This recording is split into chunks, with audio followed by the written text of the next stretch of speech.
Quando se fala em Japão hoje, a imagem que vem à mente costuma ser a de um país altamente tecnológico, disciplinado, economicamente avançado e socialmente coeso. Um arquipélago que, mesmo sem grandes recursos naturais, construiu uma das economias mais sofisticadas do mundo. Mas essa imagem não nasceu pronta. O Japão que conhecemos hoje é resultado de uma ruptura histórica profunda, uma ruptura que só aconteceu depois de uma derrota total, absoluta e inédita. E quando você fala em derrota total, não é força de expressão, né? Porque estamos falando do único país da história que sofreu ataques nucleares em guerra. Exatamente. Hiroshima e Nagasaki não são apenas eventos militares, são marcos civilizacionais. Mas o ponto central deste episódio não é a bomba em si, é o que veio depois. Porque o Japão é talvez o caso mais emblemático da série Quando os Estados Unidos entram no tabuleiro. Um país derrotado, ocupado, reformulado, e que, ao contrário de muitos outros, não colapsou. Então a pergunta que guia esse episódio é quase inevitável. Por que no Japão funcionou? E mais do que isso, o que exatamente funcionou e o que já estava lá antes da entrada dos Estados Unidos. Antes da intervenção americana, o Japão já era um estado antigo, coeso e profundamente estruturado. Diferente de muitos países que analisamos na série, o Japão não era um território artificial nem um estado recém-criado. A unificação política japonesa se consolida no início do século XVII, com o shogunato Tokugawa, que governa o país por mais de 250 anos. Um regime fechado, hierárquico, autoritário, mas extremamente estável.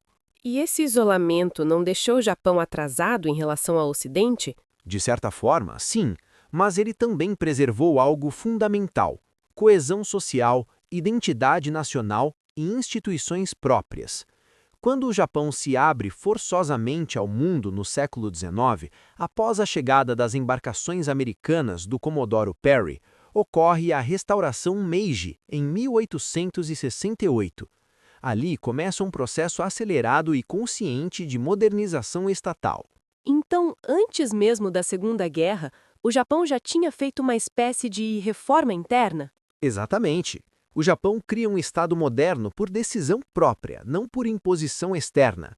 Investe em educação, burocracia, indústria pesada e forças armadas. O país se industrializa rapidamente, se torna potência regional e constrói um nacionalismo fortíssimo.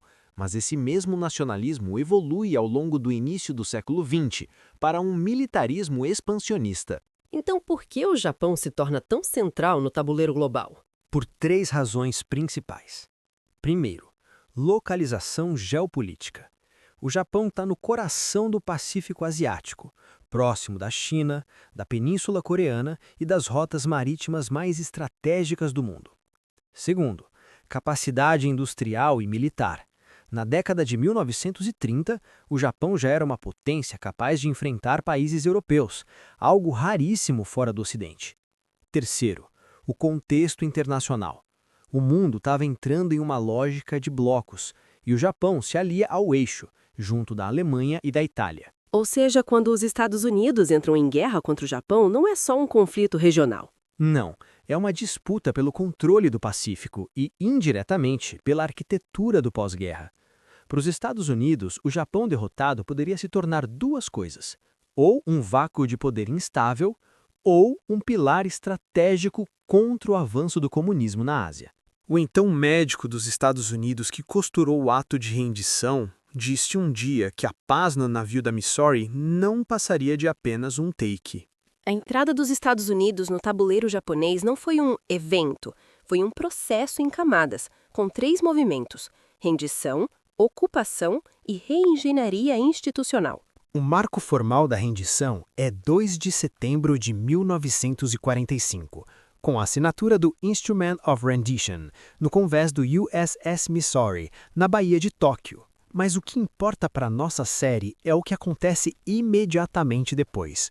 Os Estados Unidos não apenas vencem militarmente, eles assumem o centro de comando do Estado japonês.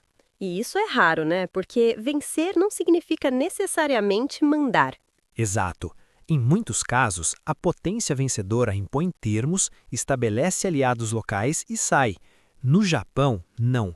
O arranjo foi de ocupação direta com comando concentrado no SCAP, Supreme Commander for the Allied Powers, liderado pelo general Douglas MacArthur, que assume em setembro de 1945. Só que aqui tem uma sutileza decisiva. Apesar do nome, aliados e da existência de conselhos consultivos, MacArthur tinha autoridade final nas decisões do governo ocupado, ou seja, a intervenção tinha um centro claro.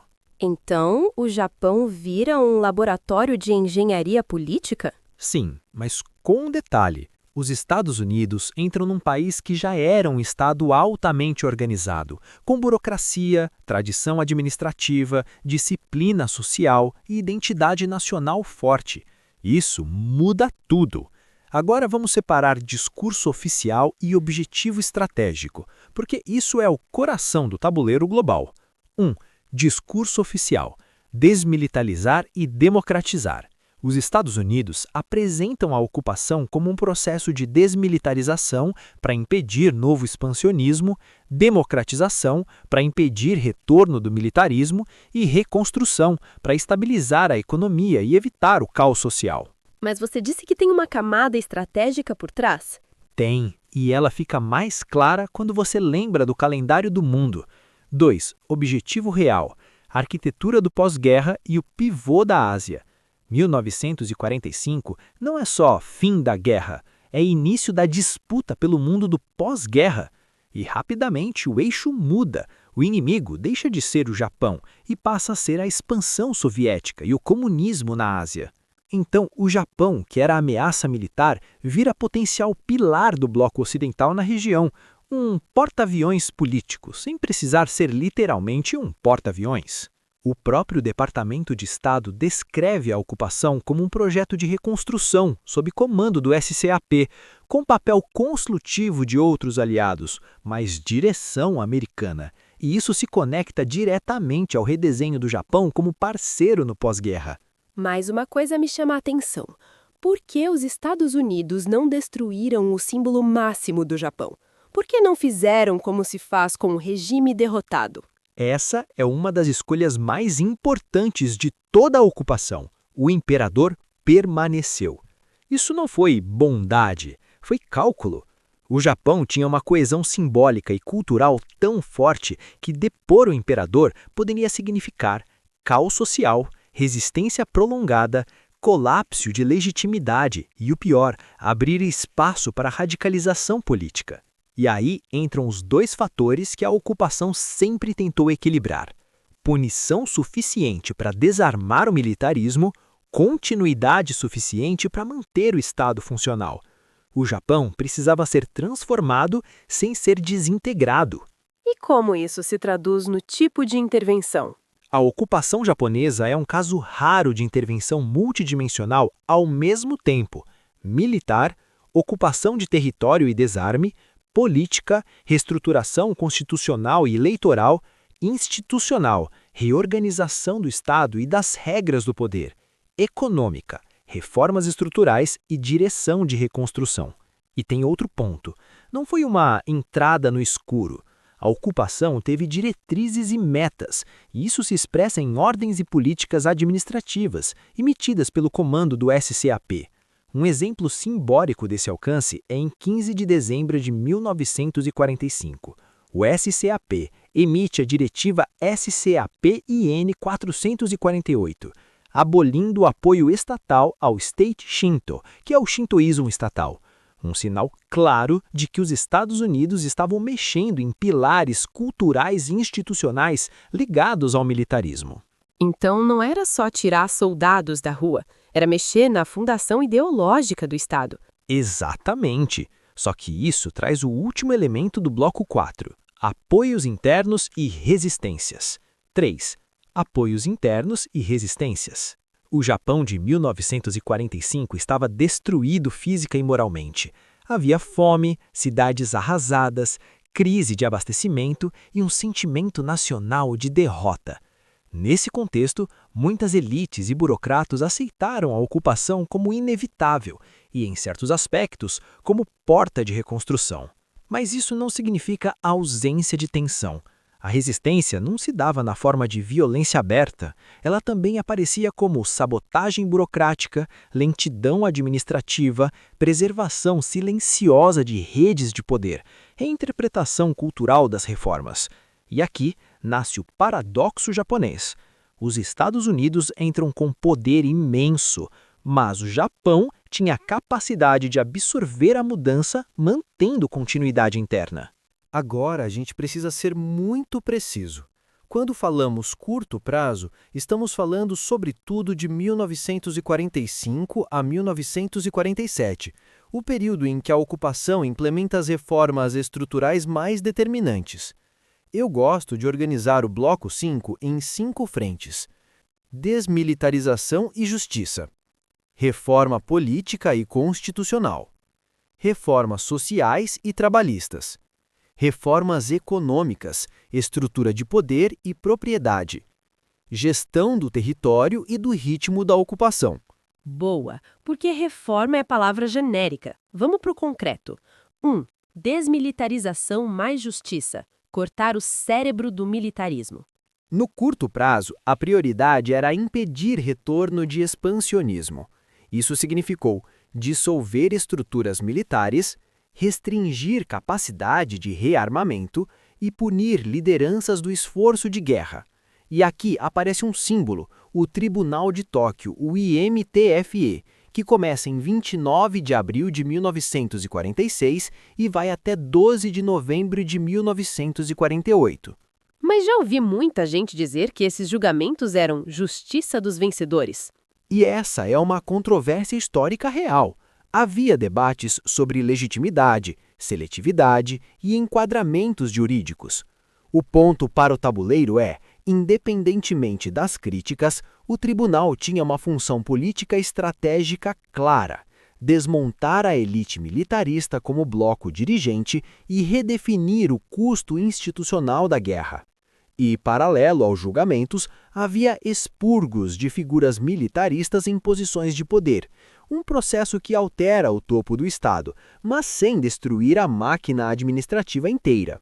2. Reforma política e constitucional. Mudar as regras do jogo. A peça central é a Constituição de 1947. Ela é promulgada em 3 de novembro de 1946 e entra em vigor em 3 de maio de 1947. E o que ela faz de maneira bem direta? Transfere soberania para o povo, em linguagem constitucional, estabelece liberdades civis e direitos fundamentais, amplia papel do parlamento, Diet, redefine o imperador como símbolo, não como fonte divina de poder. E aí vem o famoso artigo 9, a renúncia à guerra como direito soberano, algo que molda o Japão até hoje. Mas essa Constituição foi imposta pelos Estados Unidos ou construída pelo Japão? É aqui que a conversa fica adulta. Foi um híbrido.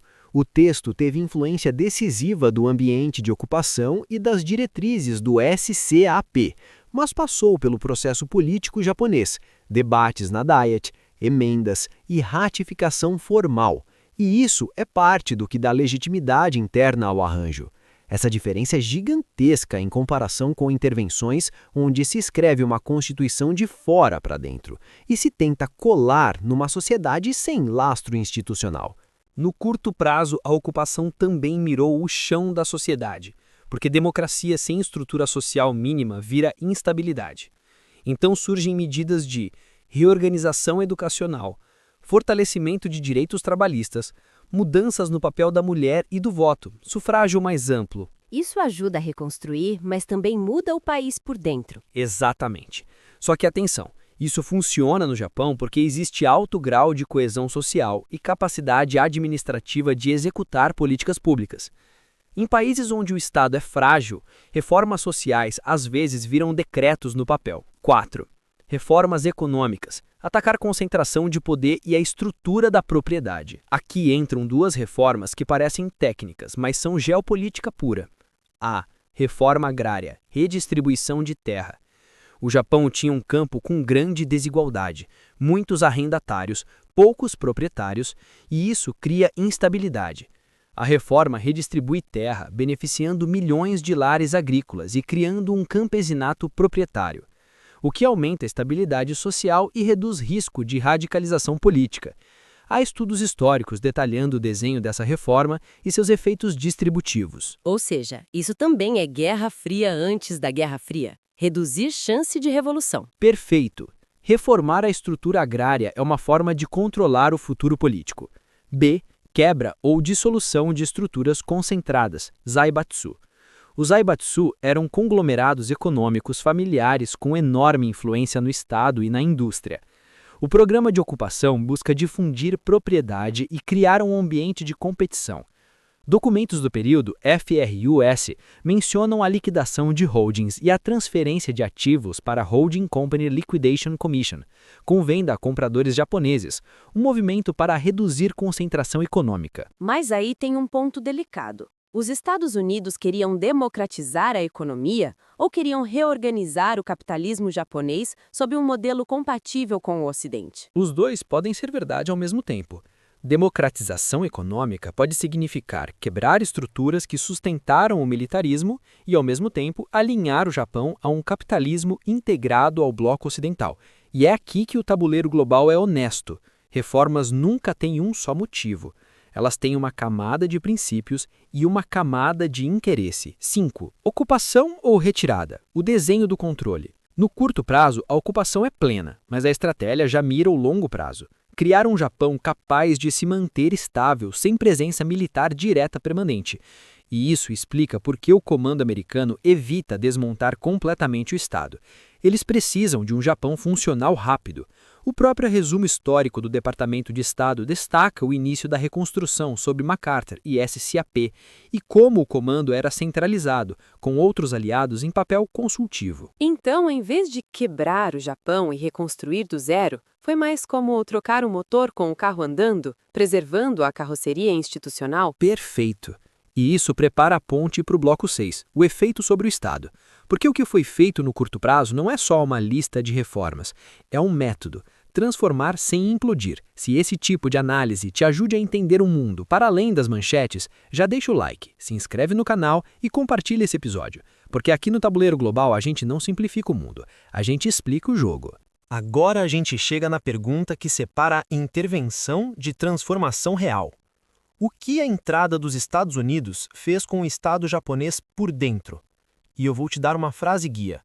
No Japão, houve mudança do regime, mas não houve implosão do Estado. Explique essa diferença, porque parece sutil, mas é tudo. Regime é a forma de poder, as regras do jogo político, a legitimidade formal. Estado é a máquina, burocracia, administração, capacidade de arrecadar, implementar políticas, controlar território, manter serviços. Em vários países do século XX, intervenções externas quebraram o regime e, de tabela, quebraram o Estado. E aí nasce o vácuo de poder. No Japão, o que acontece é o oposto. O Estado é preservado como capacidade, mas redirecionado como projeto. Vamos por partes, exatamente como seu prompt exige. Burocracia. Continuidade com reorientação. O Japão já tinha uma burocracia sofisticada desde a modernização Meiji.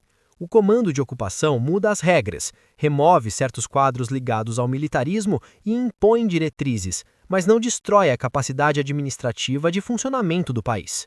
Ou seja, não é começar do zero. Exato, isso é crucial.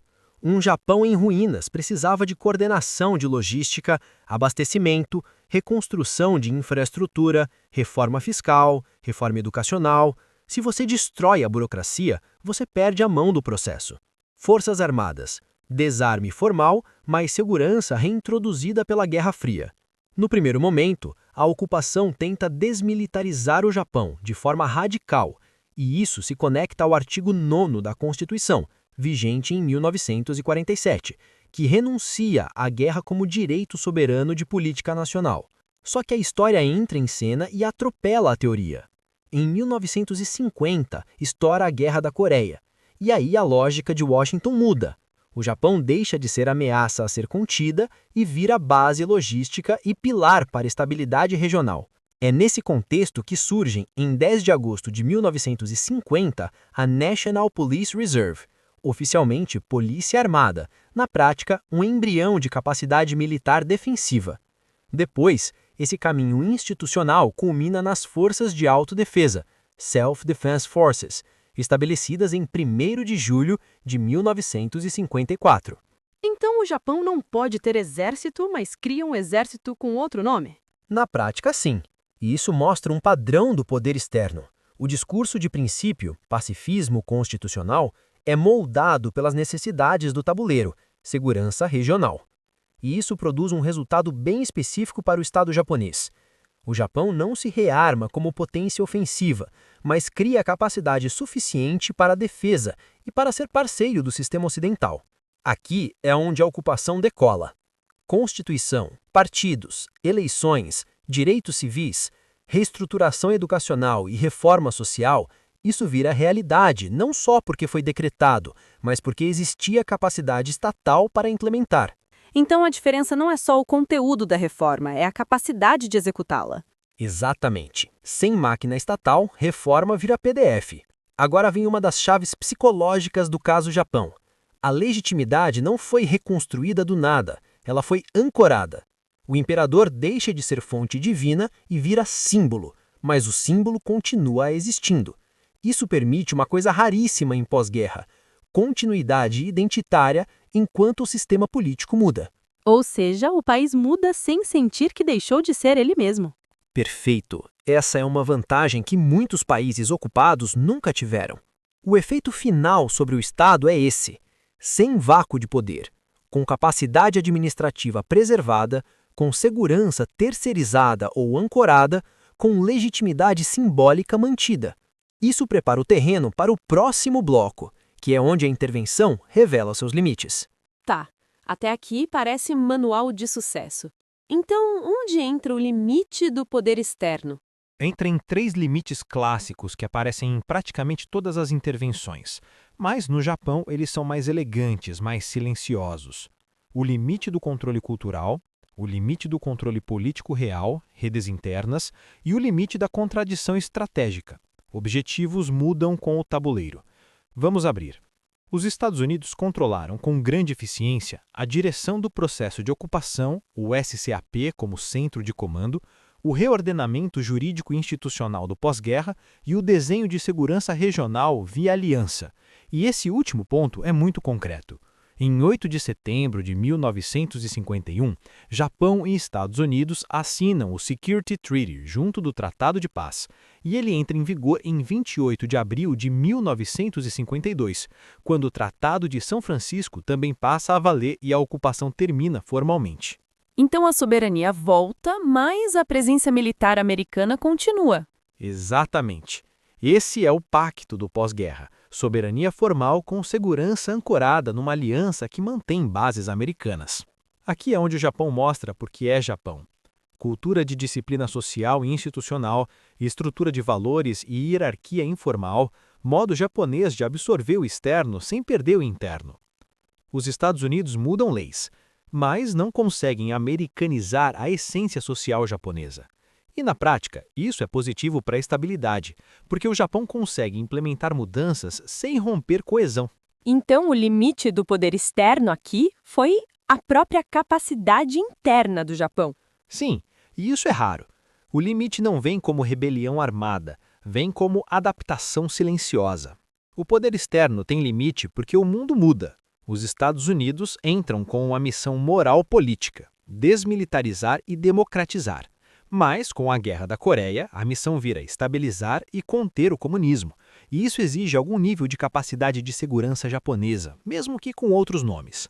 A NPR de 1950 e a criação das Forças de Autodefesa em 1954 são expressão institucional dessa virada.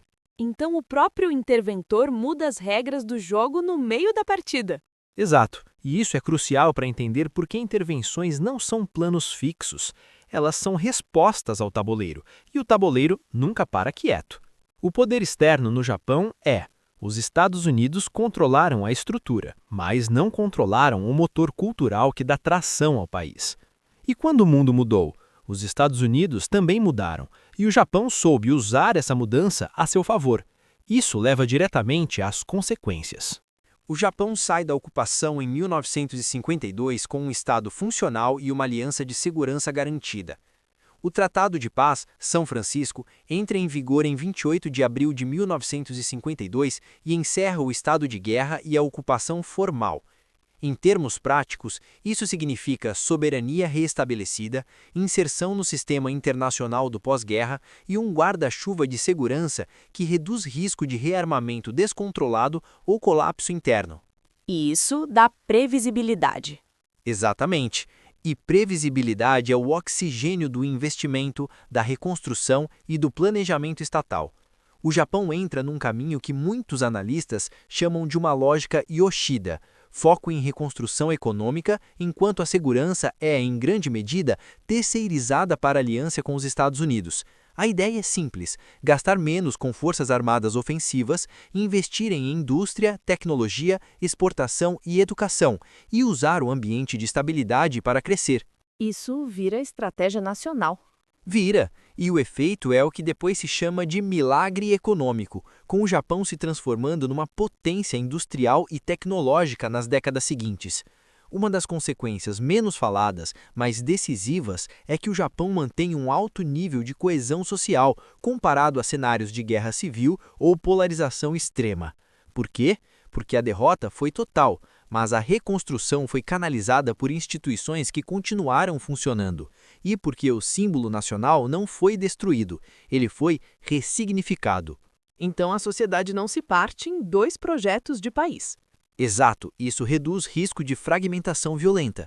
Agora vem o preço. O Japão ganha estabilidade e espaço para crescer, mas aceita uma arquitetura de segurança baseada na presença americana, formalizada pelo tratado assinado em 1951 e efetivo em 1952, mantendo bases e uma aliança duradoura. Ou seja, autonomia econômica crescente, mas autonomia estratégica limitada. Perfeito. E esse é um padrão que aparece em vários tabuleiros. Você pode ser potência econômica e ainda assim operar sobre um guarda-chuva estratégico de outro. E a prova de que isso não é tema morto é que até hoje o debate japonês sobre o alcance da defesa, interpretações do artigo 9 e expansão de capacidades militares continua mudando, conforme a pressão regional aumenta. O Japão, em médio e longo prazo, vira estável, sem colapso estatal, próspero, potência industrial, coeso, alto grau de continuidade social, mas estrategicamente ancorado, aliança e presença americana como peça estrutural do pós-guerra. Então, o sucesso não é mágico, é uma combinação rara. Estado prévio forte, mais ocupação com continuidade, mais tabuleiro mudando a favor.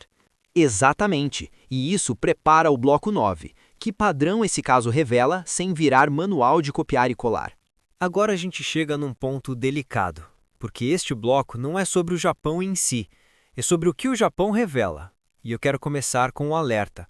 O Japão não é um modelo exportável, ele é um caso limite. Caso limite, em que sentido? No sentido de que ele reúne condições raríssimas que, quando somadas, tornam a intervenção americana algo funcional sem que isso vire regra geral. E o padrão que aparece aqui não é os Estados Unidos fazem dar certo. O padrão é outro. Intervenções só funcionam quando encontram algo que já funciona por dentro. Vamos destrinchar isso em camadas, porque é aí que o tabuleiro global ganha densidade. O Japão entra na ocupação derrotado, mas não desestruturado.